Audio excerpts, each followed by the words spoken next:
नांदेड जिल्ह्यात पावसाचा धुमाकूळ, नदी नाले ओव्हरफ्लो तर काही ठिकाणी ढगफुटी। सध्या परिस्थितीत नांदेड जिल्ह्यास दुपारी 1 वाजेपर्यंत ऑरेंज अलर्ट असून सद्यस्थितीत जिल्ह्यात मध्यम स्वरूपाचा पाऊस सुरू आहे। आज सकाळी 10 वाजता जिल्ह्यातील बिलोली, मुखेड, कंधार, नायगाव या 4 तालुक्यातील 17 महसूल मंडळात अतिवृष्टीची नोंद झाली आहे। निजामसागर धरणातून सकाळी 10 वाजता 24 गेट उघडून 1,99,244 क्युसेक वेगाने विसर्ग सुरू आहे।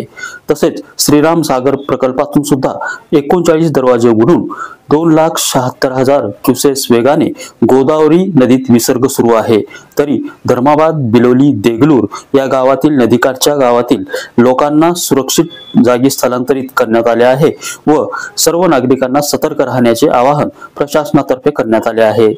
नागरिकांनी पूल नाल्यावरून पाणी वाहत असताना पूल ओलांडण्याचा प्रयत्न करू नये, नदीकाठच्या नागरिकांनी सतर्क राहावे असा इशारा देण्यात आला असून नायगाव तालुक्यातील गोदामगाव येथे घरात पुराचे पाणी शिरले तर शिरसखेड येथे ढगफुटी होऊन पूल रस्ते पाण्याखाली गेलेत। हीच परिस्थिती कंधार तालुक्यातील चिखली गावात असून ढगफुटीमुळे गावात पाणीच पाणी झालंय। लोहा तालुक्यातील कापसी आणि कंधार तालुक्यातील येल्लूर येथे देखील पाण्याची हीच परिस्थिती झाली आहे।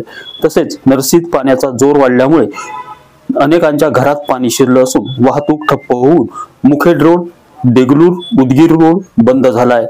हैदराबाद विभागातील बिकानूर, तळमडला सेक्शन तसेच अक्कनपेट, मेडक सेक्शन या मार्गावर मुसळधार पावसाने काही ठिकाणी पाणी साचल्याने काही गाड्या रद्द, काहीचे मार्ग वळविण्यात आले असून काही गाड्या अंशिक रद्द करण्यात आलेल्या आहेत।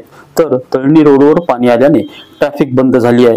दरम्यान सलगरा खुर्द ते बेटमोगरा गावचा संपर्क तुटल्याची माहिती हाती आली आहे। नायगावसह ग्रामीण भागात पाणीच पाणी झाले तर नरसी चौकात अनेक दुकानात पाणी शिरलंय। नितीन बनसोडे, एकमत डिजिटल, लातूर।